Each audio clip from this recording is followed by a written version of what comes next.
ومن تبعه بإحسان إلى يوم الدين أما بعد فقد قال الله تعالى في كتابه الكريم أعوذ بالله من الشيطان الرجيم بسم الله الرحمن الرحيم يا أيها الذين آمنوا اتقوا الله حق تقاته ولا تموتن إلا وأنتم مسلمون صدق الله العظيم وقال رسول الله صلى الله عليه وسلم إنما الأعمال بالنيات وإنما لكل امرئ ما نوى فمن كانت هجرته إلى الله ورسوله فهجرته إلى الله ورسوله ومن كانت هجرته لدنيا يصيبها أو امرأة ينكحها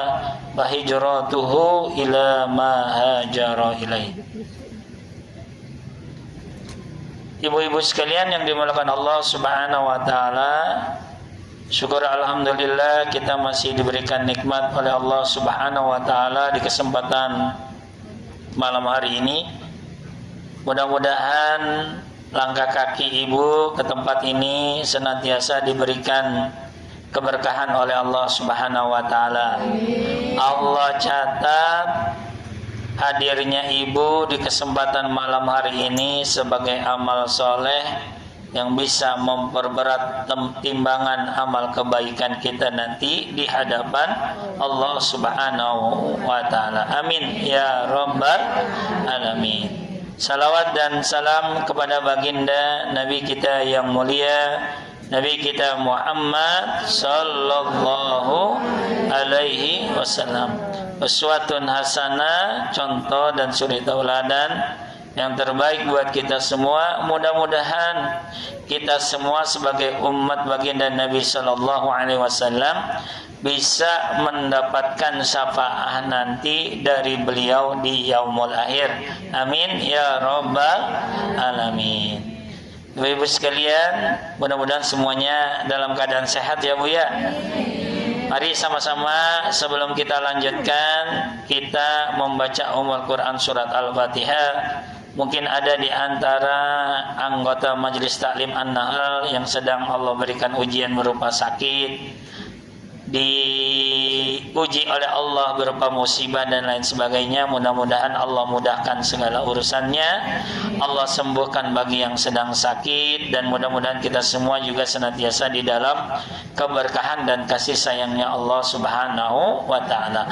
Al-Fatihah biniyati siha wal afiyah was salam wal barakah wa li khususan ila jama'atina fi haja Majelis Taklim An-Nahl. Sayyul lillahi lahumul fatihah. A'udzu billahi minasy syaithanir rajim. Bismillahirrahmanirrahim. Alhamdulillahi rabbil alamin. Ar-Rahmanir Rahim. Maliki yaumiddin. Iyyaka na'budu wa iyyaka nasta'in. Ihdinas siratal mustaqim.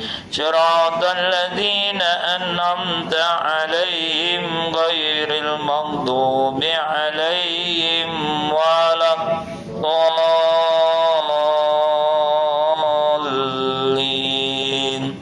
Amin. Ibu, mari sama-sama diikuti setelah saya. Astaghfirullahaladzim. Astaghfirullahaladzim. Astaghfirullahaladzim. Wa atubu ilaih.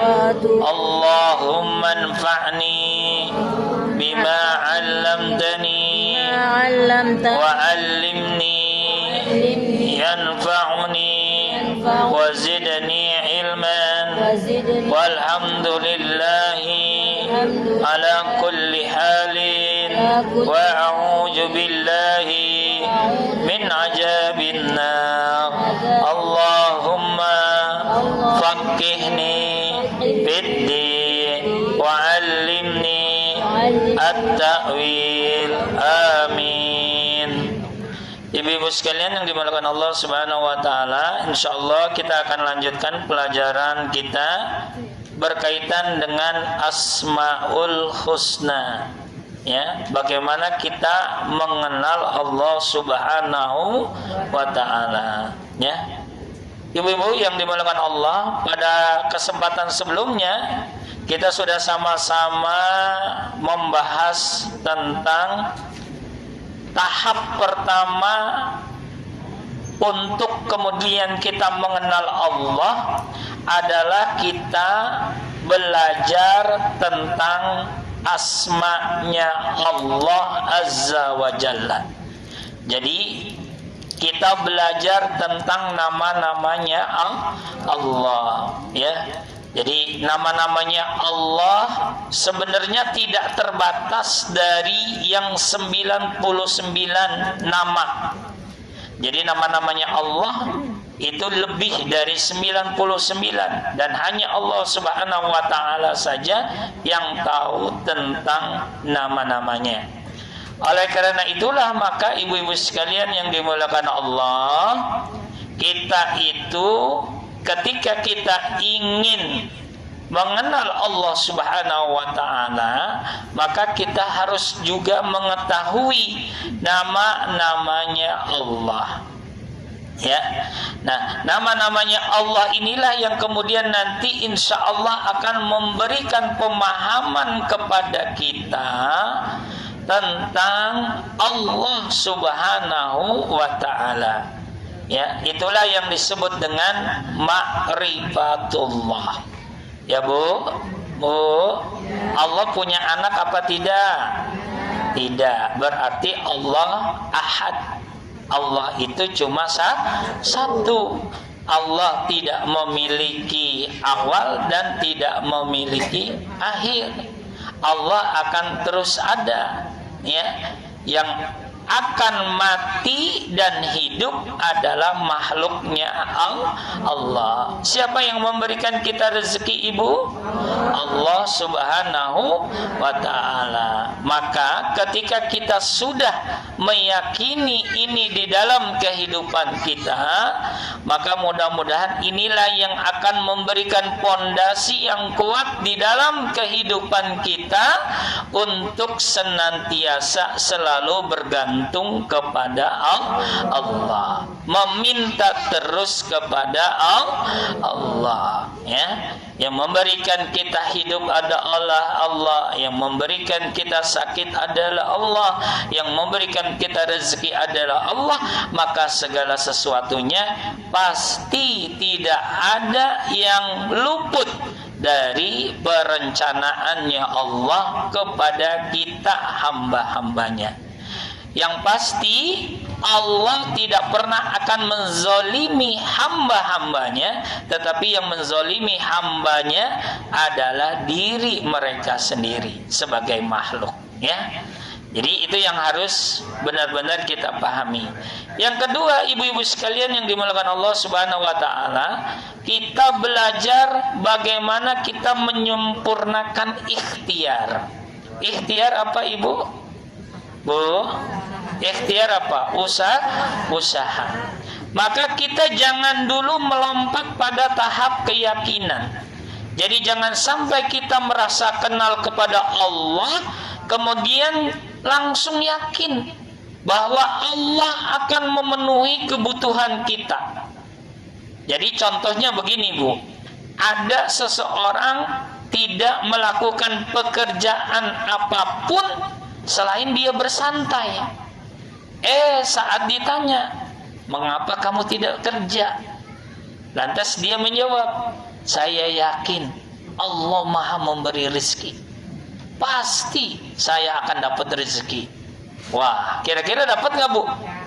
Enggak lah. Harus ada ikhtiar, harus ada usaha. Atau ada orang yang sakit, tetapi dia tidak mau pergi ke rumah sakit atau berobat ke dokter, ya, dengan alasan bahwa Allah Maha Kuasa untuk menyembuhkan hamba-hambanya yang sakit. Ya, kira-kira begitu apa enggak, Bu? Benar. Yang pertama kita harus yakinkan diri kita adalah bahwa yang memberikan sakit siapa, Ibu?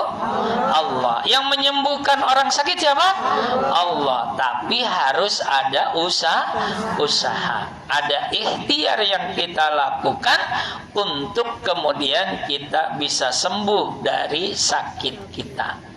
Ya, pengalaman saya begitu, Ibu. Tadinya ketika badan saya sudah hampir habis semuanya, itu saya tetap masih bersikeras untuk tetap mengandalkan kemampuan pribadi tubuh saya untuk melawan sakit.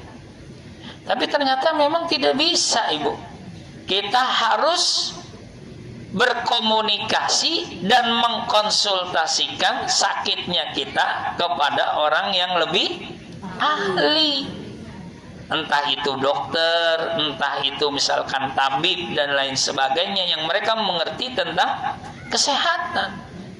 Ya, jadi tidak bisa kalau misalkan kita hanya mengandalkan kemampuan diri kita lalu kemudian mengatasnamakan Allah bahwa Allah lah yang kemudian totally nanti akan menyembuhkan. Betul, Allah yang menyembuhkan. Tapi ingat, sebagaimana Nabi Shallallahu Alaihi Wasallam mengingatkan kita, kalau kita sakit, kata Nabi, maka datangilah tabib, dokter, atau orang yang memiliki kemampuan untuk mengobati orang sakit. Nah, apa yang dilakukan orang seperti itu sekilas tampak benar, padahal kenyataannya sangat keliru. Walaupun menjadikan Allah sebagai alasannya, kita itu belum sampai pada tahap mengenal Allah. Kita baru sebatas tahu bahwa Allah Maha menolong, Maha memberi rizki, Maha menyembuhkan, dan lainnya. Kalaulah kita mengenal Allah dengan sebenar-benar pengenalan, pasti kita akan mengerti siapa saja dan seperti apa orang-orang yang akan ditolong oleh Allah. Maka penting bagi kita untuk menyempurnakan ikhtiarnya kita, Ibu, menyempurnakan belajarnya kita, menyempurnakan berobatnya kita, dan lainnya. Ya, kita jangan dulu menyerahkan segalanya kepada Allah sebelum melalui tahapan ini.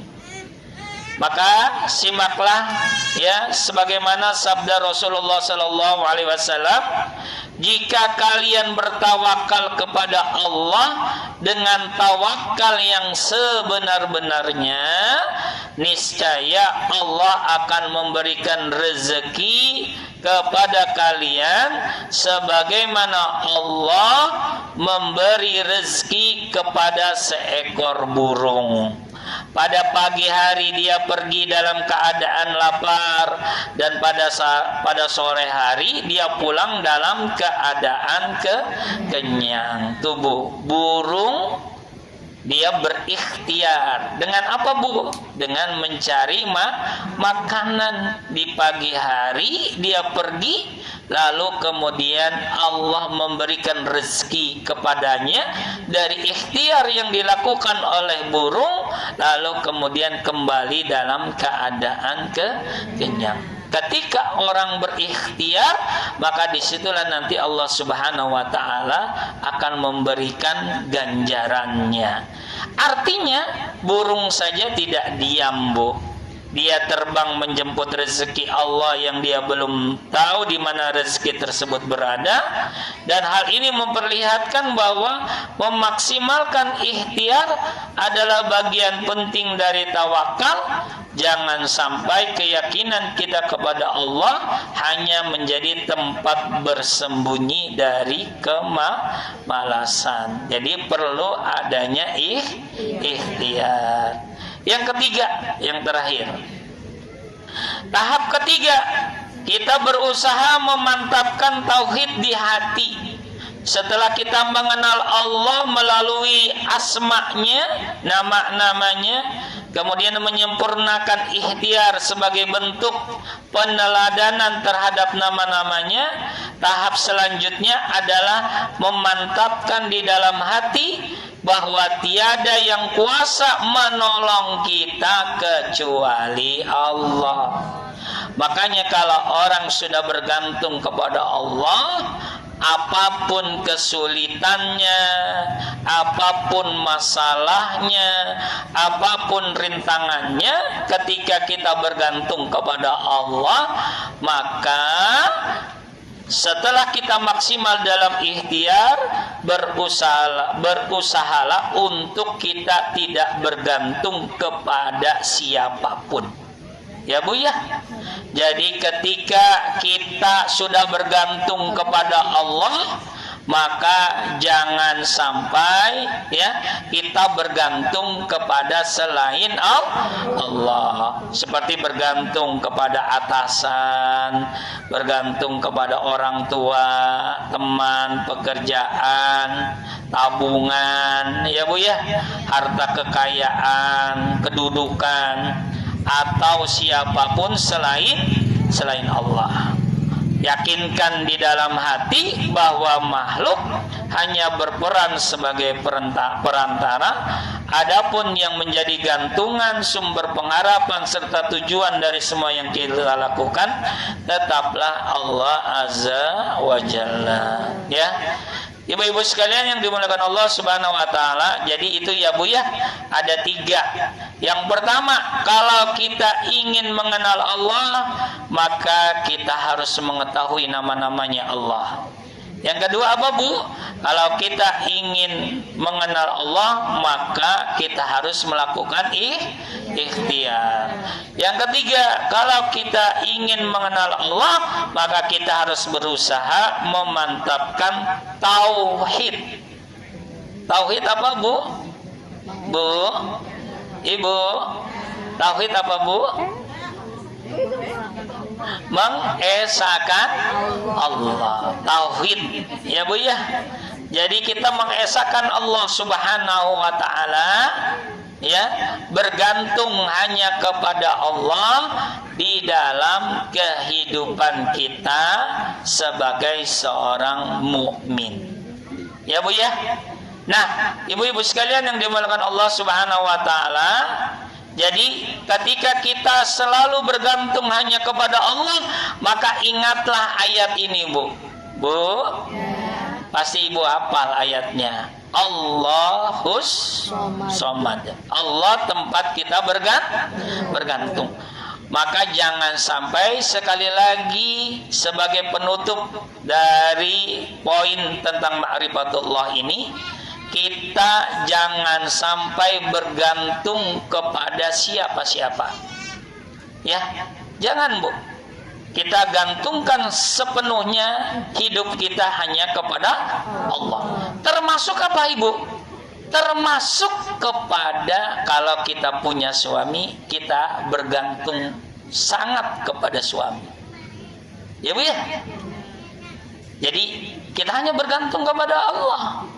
Ketika nanti Allah memanggil suami kita, maka kita sudah siap dengan kondisi di mana suami kita sudah tidak ada. Ya Bu ya. Bu, sudah tahu kan beritanya ketua RW 01 meninggal dunia? Sudah tahu Bu ya? Mendadak apa enggak? Mendadak. Itu malamnya saya masih tahlilan sama beliau Ibu. Ngobrol. Iya, masih ngobrol. Malam hari di tempat encang saya, Cang Aji Alimah almarhumah. Duduk sebelahan Ibu. Saya ngobrol tentang, Ibu tahu yang empang di sebelah TK Muslimat itu kan ada lahan punya Departemen Keuangan. Nah, di situ saya ngobrolin tentang itu karena ternyata ada jalan tembus ke arah Kalideres Permai. Saya baru tahu Ibu itu. Saya omongin itu sama beliau. Ya. Jadi kita nggak pernah tahu kalau kita bergantung kepada manusia, Ya, kita nggak pernah tahu kapan suami kita meninggal dunia, kapan istri kita meninggal dunia. Ya, pinginnya mah, ya selalu bareng, ya kan tidak mungkin. Ya Bu ya, karena setiap manusia, setiap makhluk Allah pasti mati, dan kita harus siap dengan kondisi itu kapanpun.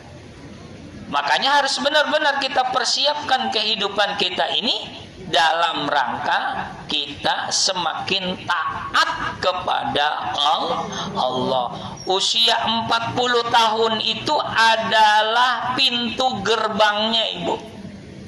Jadi kalau sudah sampai usia 40 tahun, 50 tahun, 60 tahun, jangan lagi melakukan yang aneh-aneh gitu. Ya Bu ya, jangan lagi melakukan hal-hal yang tidak membuat kita semakin taat kepada Allah. Kalau sewaktu-waktu Allah panggil, bagaimana? Ya, kita nggak pernah tahu kapan waktunya tiba.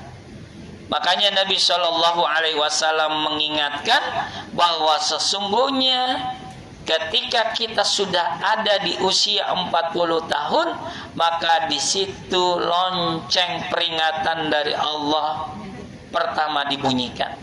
50 tahun lonceng kedua, ya 60 tahun lonceng ketiga, dan seterusnya. Ya. Jadi mari sama-sama kita semakin mendekatkan diri kita kepada Allah, karena tidak ada yang bisa menolong kita selain Allah. Termasuk ketika kita dalam keadaan sakaratul maut nanti. Ya Bu? Coba Ibu, Bu, pernah ngelihat orang koma nggak di rumah sakit? Kira-kira dia sadar apa enggak? Enggak kan? Jadi kira-kira siapa yang nemenin dia tuh ketika saat dia koma? Hah? Malaikat, yakin? Bukannya setan, Ibu, yang nemenin kita? Tuh, ya. Padahal yang nemenin kita, Bu, saat itu setan, Ibu. Kenapa setan? Karena setan ingin agar kita itu benar-benar mengikuti langkahnya setan dan menjadi bahan bakarnya api neraka. Makanya sering saya sampaikan, Ibu, nanti saat sakaratul maut itu, setan itu akan datang dari sebelah kanan dan dari sebelah kiri kita. Dia akan datang dalam bentuk bapak kita, ibu kita, suami kita, orang-orang yang kita cintai, yang kemudian memanfaatkan itu untuk mengajak kita kepada kekafiran, kepada tidak beriman kepada Allah. Maka Ibu, hati-hatilah ketika kita hari ini beramal tidak untuk Allah. Sedekahnya kita, ngajinya kita, menuntut ilmunya kita, harus benar-benar kita niatkan karena Allah. Karena kalau tidak kita lakukan semata-mata karena Allah, akan membuat kita menjadi orang-orang yang rugi nanti di akhirat. Kita nanti di akhirat bingung, kemana amal yang sudah saya lakukan, mana sholat saya, mana infak saya, mana puasa saya. Kaget kita. Jangan sampai Bu kagetnya di akhirat, mendingan kagetnya sekarang di dunia. Ya Bu, daripada nanti kita kaget di akhirat, ternyata amal kita hangus semuanya, bagaikan debu yang disiram oleh air hujan. Na'udzubillah, jangan sampai Bu. Kenapa bisa hilang? Karena kita niatkan semua yang kita lakukan di dalam ibadah kita tidak karena Allah.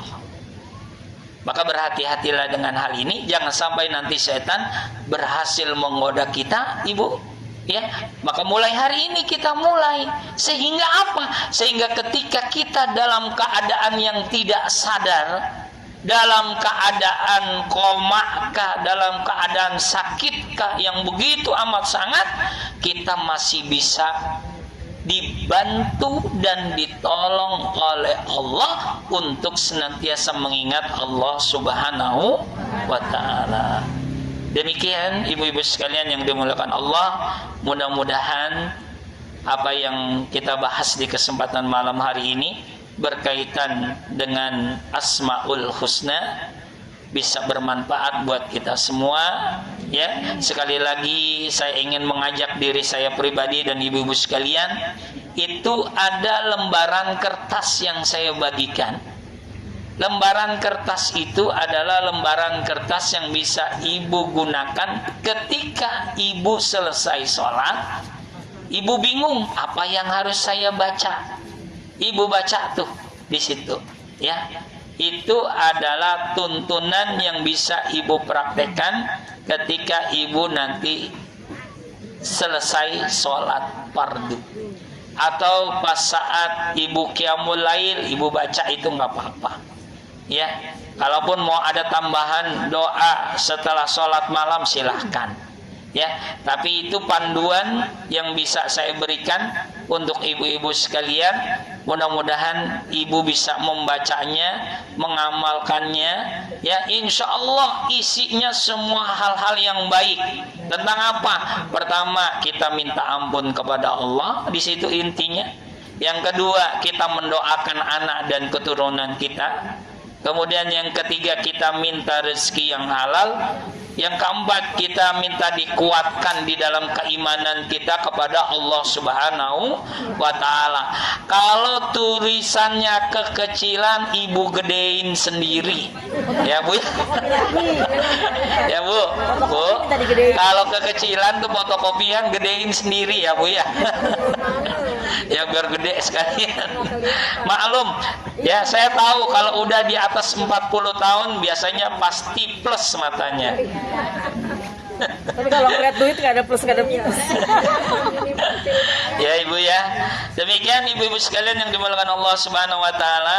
Insya Allah hari ini katanya mau ada sosialisasi calon gubernur DKI Jakarta. Ya, mudah-mudahan nanti kita bisa simak apa yang akan disampaikan oleh teman-teman dari, ya, Jurkam, ya, Ridwan Kamil dan Pak Suswono. Demikian dari saya. Sekali lagi saya mohon maaf jika ada hal-hal yang kurang berkenan, apa yang salah datangnya dari saya pribadi. Kita akhiri dengan kita membaca lafaz hamdalah.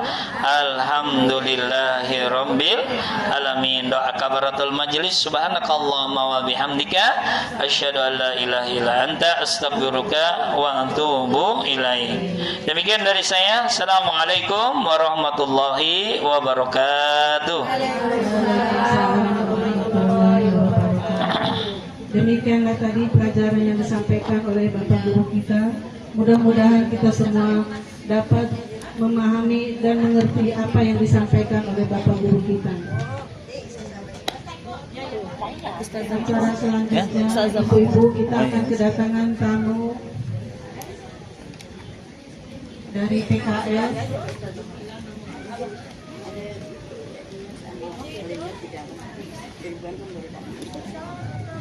Masih ada di kotak pen. Pak Ustadz ntar gak langsung pulang kan? Kenapa? Ini tempat kita punya rezeki pengen sedekah di masjid. Waalaikumsalam. Silakan Ustaz ya. Ya Ustaz ya Allah. Sehat Bu. Alhamdulillah kepada tamu. Ya Pak. Ya, alhamdulillah. Motor keluar bisa nggak ada motor saya? Udah nggak apa-apa, nggak apa-apa. Pemilihan gubernur sudah tepat dipersilakan. Oh iya, udah disediain.